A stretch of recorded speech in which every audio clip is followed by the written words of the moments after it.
Igreja de Jesus, e você que vai ser a paz dele para conosco, que você tenha uma semana abençoada por Deus juntamente com os seus. A reflexão de hoje vai ser o amor do Criador por você, o amor do Criador por você e por mim, por nós. Sou Vlá Esperança, seguidor de Jesus, influenciador a você das boas notícias da salvação à eternidade. Peço que você não apenas escute, mas ouça, reflita e retenha o que é bom. Com mais de 1 trilhão de galáxias, Deus decidiu criar a Via Láctea, que a Terra compõe junto com os demais planetas. A Terra, meu irmão, é um grão de areia nesse universo, mas olha o amor tremendo de Deus. A Terra era sem fome e vazia, e o Criador começa a dar vida à Terra. O Espírito dele se movia sobre a face das águas. Aí disse Deus: haja luz, e separou luz das trevas, criando o dia e a noite. Depois separou as águas do firmamento e da terra, separou as águas da parte seca, que passou a chamar terra, e as águas mares. Criou a vegetação, ervas, árvores de toda espécie. Criou o sol para o dia, a lua para a noite. Criou os seres aquáticos, as aves, os animais domésticos e selvagens de todas as espécies. E disse: sede fecundos e multiplicai-vos, enchem as águas e a terra. E viu que tudo era bom.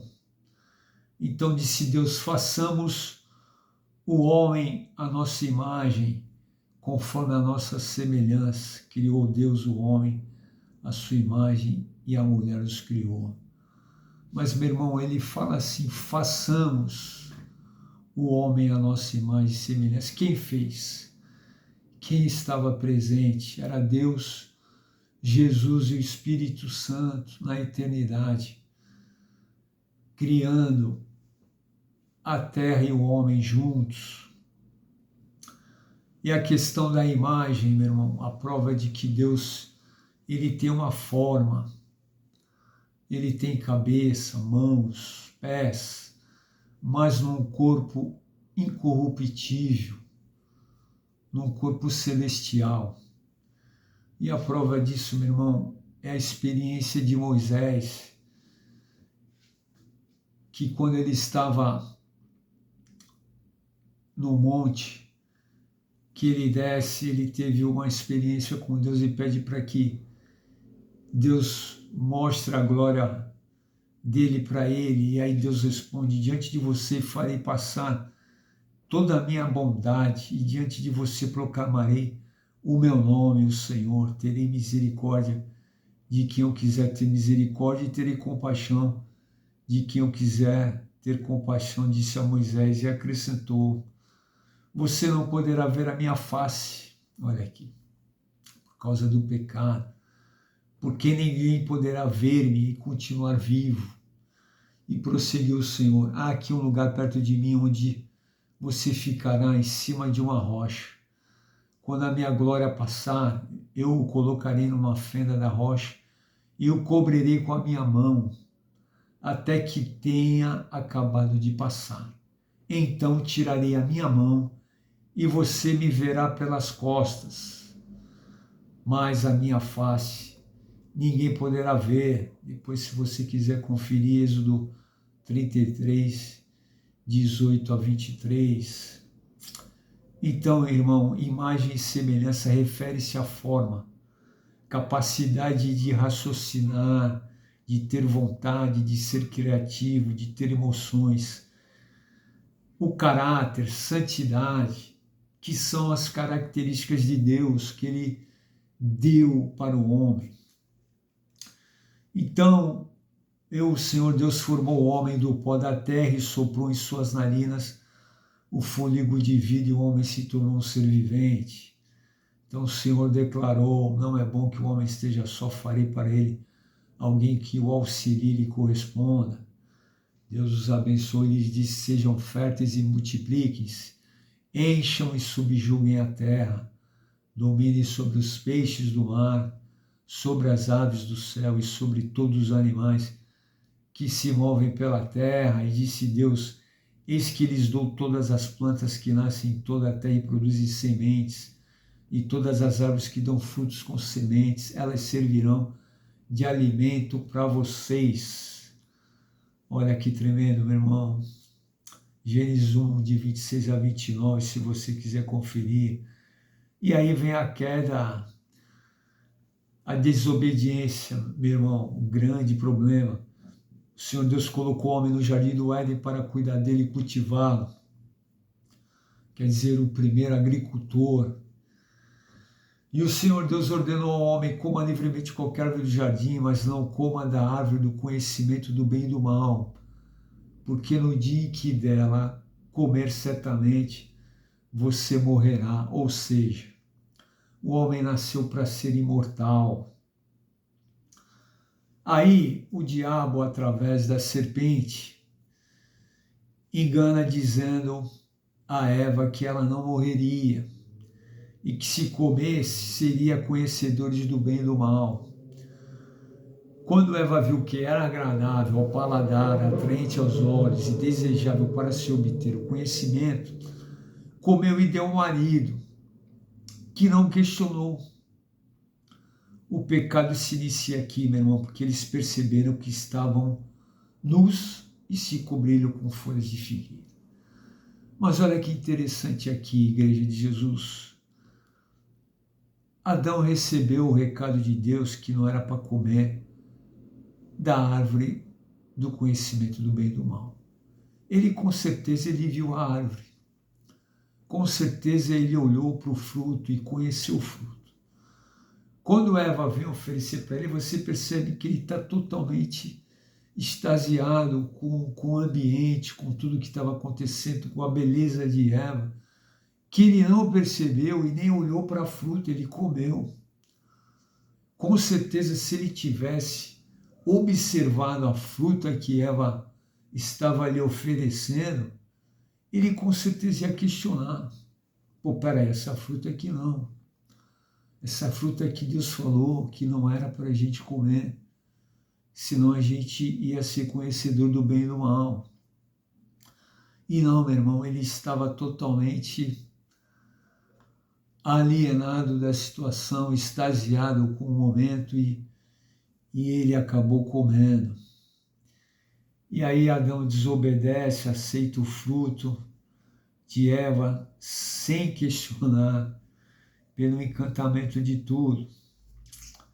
E Adão e Eva ouvem os passos de Deus no jardim. Olha, meu irmão, os passos, os pés do Eterno glorificado, se escondem e Deus pergunta, onde está você? E ele responde, eu vi teus passos e fiquei com medo. Pergunta a Deus, você comeu do fruto que proibi? Aí ele diz, foi a mulher que me desse. Aí começa o jogo do empurra. E Eva joga a culpa na serpente. Aí Deus condena a serpente e poria inimizade entre ela e a mulher, a descendência de uma contra a outra. E disse que este ferirá a cabeça e você lhe ferirá o calcanhar. Aqui a profecia de Deus referente a Jesus. Olha, Jesus já começa a profetizar a batalha entre o bem e o mal, a vitória da descendência da mulher, que é Jesus Cristo, sobre a descendência da serpente, Satanás. Em consequência disso, o sofrimento da mulher ao gerar se multiplicaria grandemente, e ao homem, por ter dado ouvido sem questionar, com o suor do rosto comerá o seu pão, até que volte à terra, por ser pó, o pó voltará. Aí Eva, depois de gerar várias mulheres, ela exclama, com auxílio de Deus, vou ter um filho homem. Nasce Caim e depois nasce Abel. Abel torna-se o primeiro pastor de ovelhas e Caim segue a profissão do pai de agricultor. E depois de algum tempo, Caim trouxe uma oferta do fruto da terra e Abel das primícias do seu rebanho.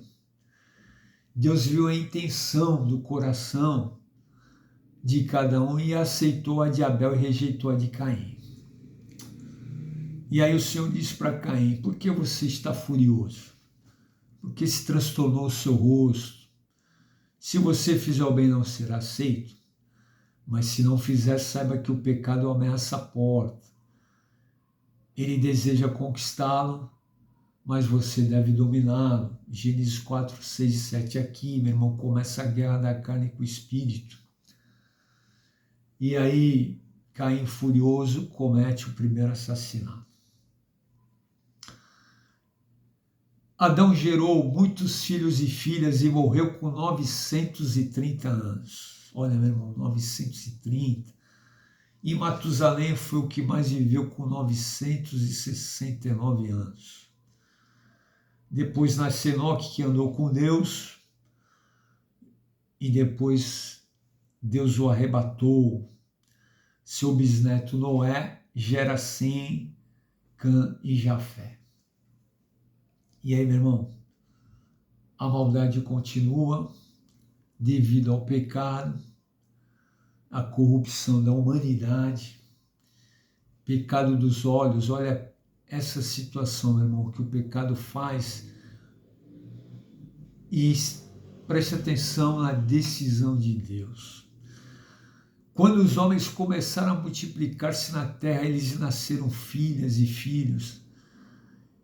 E os filhos de Deus viram que as filhas dos homens eram bonitas e escolheram para si aquelas que lhe agradaram.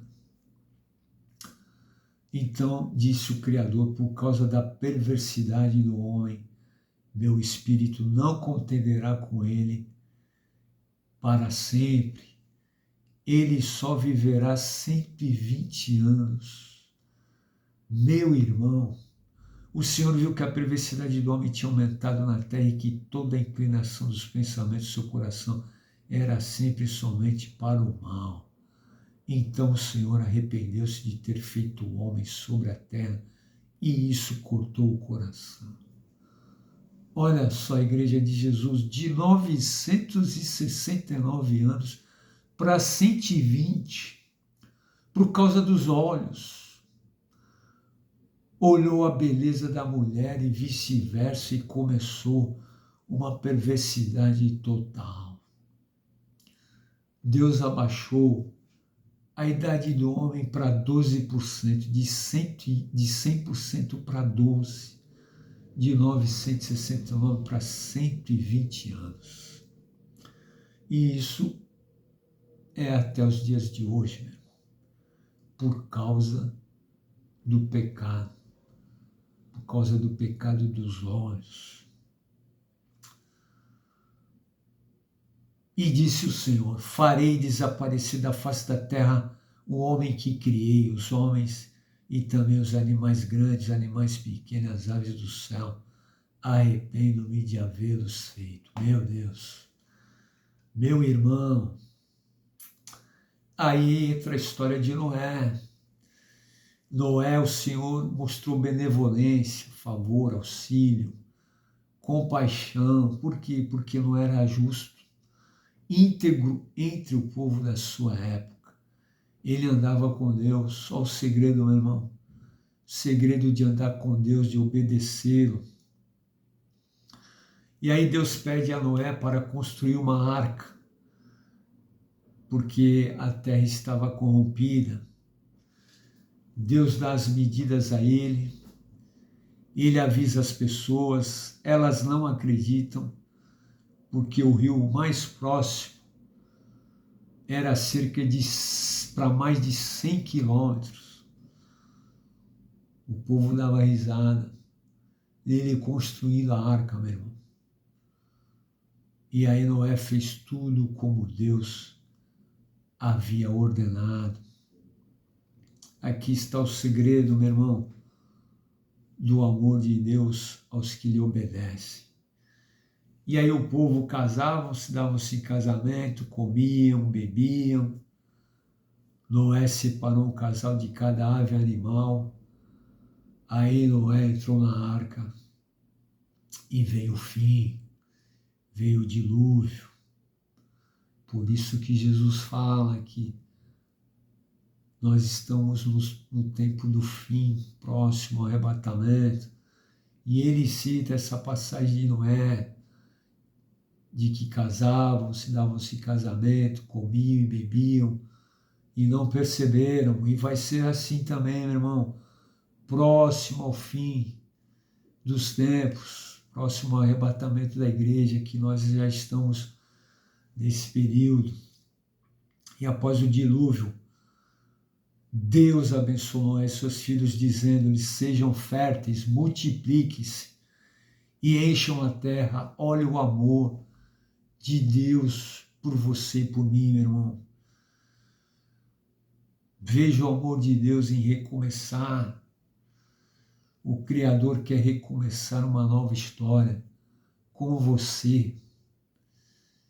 Reflita sobre isso. Aí depois, meu irmão, vem várias histórias incríveis no Antigo Testamento. Abraão, que gera um filho na velhice. José, que se torna governador. Moisés, que liberta o povo através do Mar Vermelho e teve o privilégio de ver a glória de Deus, as mãos, a mão e as costas. A história da viúva de Sarepta, meu irmão, é incrível também, porque a história diz: juro pelo nome do Senhor, o teu Deus. Ela respondeu: não tenho nenhum pedaço de pão, só um punhado de farinha num jarro e um pouco de azeite numa botija. Ela dizendo a Elias, porque Deus mandou Elias procurar essa viúva. Ele estava fugindo, ele estava em Querite, sendo alimentado por corvos, com carne e pão, só que o rio seca. E Deus manda ele ir para Sarepta procurar essa viúva. E ela diz: estou colhendo uns 2 gravetos para levar para casa e preparar uma refeição para mim e para o meu filho, para que a comamos e depois morramos. Aí diz Elias: não tenha medo. Vá para casa e faça o que eu disse, mas primeiro faça um pequeno bolo com o que você tem e traga para mim. E depois faça algo para você e para o seu filho. Pois assim diz o Senhor, o Deus de Israel: a farinha na vasilha não se acabará e o azeite na botija não se secará até o dia em que o Senhor fizer chover sobre a terra. Aleluia, meu irmão, estava numa seca.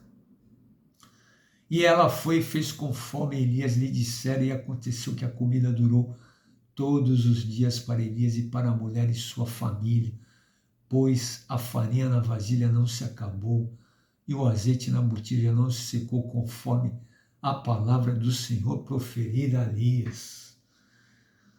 Se você quiser depois refletir, meu irmão, em 1 Reis 17, de 12 a 16, tremendo essa passagem, tremendo o amor de Deus, a providência de Deus. Tem a multiplicação do azeite também, meu irmão, que é incrível. Como servo de Elias, o Eliseu, certo dia a mulher de um dos discípulos dos profetas foi falar a Eliseu: teu servo, meu marido, morreu, e tu sabes que ele temia o Senhor, mas agora veio um credor que estava querendo levar meus 2 filhos como escravos. Eliseu perguntou-lhe: como posso ajudar? Diga-me o que você tem em casa. E ela respondeu: tua serva não tem nada além de uma vasilha de azeite. Uma vasilha de azeite. Então disse Eliseu: vá pedir emprestadas vasilhas a todos os vizinhos, mas peça muitas. Depois entre em casa com seus filhos e feche a porta. Derrame daquele azeite em cada vasilha e vá separando as que você for enchendo. Depois disso, ela foi embora, fechou-se em casa com seus filhos e começou a encher as vasilhas que eles lhe traziam. Quando todas as vasilhas estavam cheias, ela disse a um dos filhos: traga-me mais uma, mas ele respondeu: já acabaram. Então o azeite parou de correr. Ela foi e contou tudo ao homem de Deus, que lhe disse: vá, venda o azeite e pague suas dívidas, e você e seus filhos ainda poderão viver do que sobrar. Olha que tremendo, Igreja de Jesus, e você que vai tomar uma decisão.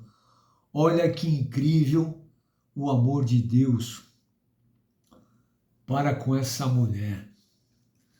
Tudo isso foi mostrado para que soubessem quem é o Senhor, que não há outro além dele. E aí, meu irmão, Deus também, ele adverte contra a ingratidão, que nós devemos sempre estarmos sendo gratos por tudo que ele faz, não podemos esquecer a gratidão e o temor a ele, aos seus mandamentos, a tudo que ele nos ordena, de todo o nosso coração, de toda a nossa alma. E aí também nós temos a história tremenda de quando Isaías profetiza a vinda do Messias, o Salvador. Por isso o Senhor mesmo lhes dará um sinal: a virgem ficará grávida e dará à luz um filho e o chamará Emanuel, ou seja, Deus conosco. Isaías profetiza a vinda de João Batista, que prepara o caminho para Jesus. Uma voz clama: no deserto prepare o caminho para o Senhor, façam no deserto um caminho reto para o nosso Deus. A glória do Senhor será revelada e juntos todos a verão, pois é o Senhor quem fala. Isaías 40, de 3 a 5. E depois dessas histórias incríveis e tremendas do Antigo Testamento, vem o nascimento de Jesus. No 6º mês, Deus enviou o anjo Gabriel a Nazaré, cidade da Galiléia, a uma virgem prometida em casamento a certo homem chamado José, descendente de Davi. O nome da virgem era Maria. O anjo aproximou-se dela e disse: alegre-se, agraciada, o Senhor está com você. Maria, uma jovem, talvez se despedindo das últimas espinhas do rosto, entrando na sua juventude, ela ficou perturbada com essas palavras, pensando no que poderia significar esta saudação. Mas o anjo lhe disse: não tenha medo, Maria. Você foi agraciada por Deus. Olha que incrível, meu irmão. Você ficará grávida e dará à luz um filho, e lhe porá o nome de Jesus. Ele será grande e será chamado Filho do Altíssimo.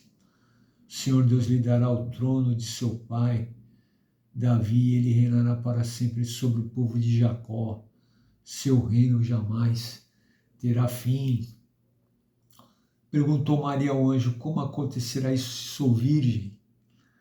O anjo respondeu: o Espírito Santo virá sobre você, e o poder do Altíssimo a cobrirá com a sua sombra. Assim, aquele que há de nascer será chamado Santo Filho de Deus. Aleluia. Também Isabel, sua parenta, terá um filho na velhice. Aquela que dizia ser estéril já está em seu 6º mês de gestação, e ela vai gerar João Batista, que antecede a Jesus e começa a pregar, dizendo: arrependam-se, pois o reino de Deus está próximo. Eu os batizo com água para o arrependimento, mas depois de mim vem aquele mais poderoso do que eu, tanto que não sou digno nem de levar as suas sandálias. Ele os batizará com o Espírito Santo e com fogo. Aleluia, meu irmão. Ele traz a pá em sua mão e limpará a sua eira, juntando seu trigo no celeiro, mas queimará a palha com fogo que nunca se apaga. Meu Deus. Aí Jesus é batizado por João, que recebe o Espírito Santo, e o Criador Deus diz: este é meu Filho amado, em quem tenho grande prazer. Jesus é tentado pelo diabo quando teve fome, depois de um jejum de somente água, e sabendo quem ele era, pede para transformar pedras em pães. O próprio Satanás, e Jesus diz: nem só de pão viverá o homem, mas de toda a palavra que procede da boca de Deus, meu irmão. Aleluia, meu irmão, nós não podemos transformar pedras em pães, meu irmão. Nós temos que esperar no Senhor, a direção dEle, o que Ele tem de melhor, meu irmão. Reflita sobre isso. Aí Jesus comissiona discípulos, seguidores para acompanhá-los e começou a ensiná-los. Resumiu a lei e os profetas em 2 mandamentos, que são o maior deles: ame o Senhor, seu Deus, de todo o seu coração, de toda a sua alma, de todo o seu entendimento, que é o primeiro mandamento, e o segundo, semelhante a ele: ame o seu próximo como a si mesmo. E Jesus diz: esses 2 mandamentos dependem toda a lei e os profetas. Mateus 22, 37 a 40. Depois ele faz grandes milagres e falou das preocupações da vida em buscar em primeiro lugar o reino e a sua justiça, que as demais coisas seriam acrescentadas. Falou da persistência na oração, que é falar com Deus, ou seja, orar sem cessar, e que a porta do reino eterno é estreita, ou seja, requer renúncia total, e que é larga a porta que conduz ao inferno, morte eterna, e muitos seguem por ela. Aí Jesus morre numa sexta, e ao domingo as 2 Marias vão ao sepulcro. Sobreveio um grande terremoto, o anjo desceu e rolou a pedra e assentou-se sobre ela. E os guardas tremeram de medo e ficaram como mortos. O anjo disse às Marias: não tenham medo, ele não está aqui, ressuscitou, como havia dito a vocês. Venham ver o lugar onde estava. Vá avisar os discípulos dele, ele está indo adiante encontrar vocês na Galiléia. E elas, correndo no caminho, encontram mais Jesus e diz: salve. Abraçam ele e o adoram. Não tenham medo, avisem os discípulos, lembrando Jesus a elas. Aí, meu irmão, Jesus os comissiona para irem fazer discípulos de todas as nações, batizando-os em nome do Pai, do Filho e do Espírito Santo, e a obedecerem tudo, e que estaria conosco até o fim dos tempos. Quem crê será salvo, quem não crê já está condenado. E olha o que disse Jesus para nós, aos que creem: vocês expulsarão demônios, falarão novas línguas, pegarão em serpentes, e se beberem algum veneno mortal, não lhes farão mal nenhum. Imporão as mãos sobre doentes, e esses ficarão curados. E depois de ter falado essas coisas, Jesus foi levado aos céus e assentou-se à direita de Deus, e está até o fim dos tempos, meu irmão, até a hora de ele arrebatar a igreja. Meu irmão, o preço desse amor por nós, que Deus se revelou, se manifestou em Jesus, ele obedeceu até a morte de cruz mesmo, com todo o poder, ele foi obediente, ressuscitou, está vivo ao lado do Pai. Não foi com chocolate, foi sangue, meu irmão. Não foi ovo, foi cruz. Não foi doce, foi amargo. Não foi coelho, foi Jesus. O próprio Jesus, por mim, por você e por nós. arrependei-vos e recebei o perdão do Espírito Santo. Ele está vivo, temos acesso, meu irmão. E você que ainda não teve uma experiência, hoje é o seu dia de você se arrepender e reescrever uma nova história. Esse é o amor do Criador por meio de Jesus, por nós. Você gostaria de conhecê-lo? Você gostaria de conhecer esse amor? Reflita sobre isso e tenha uma semana abençoada por Deus.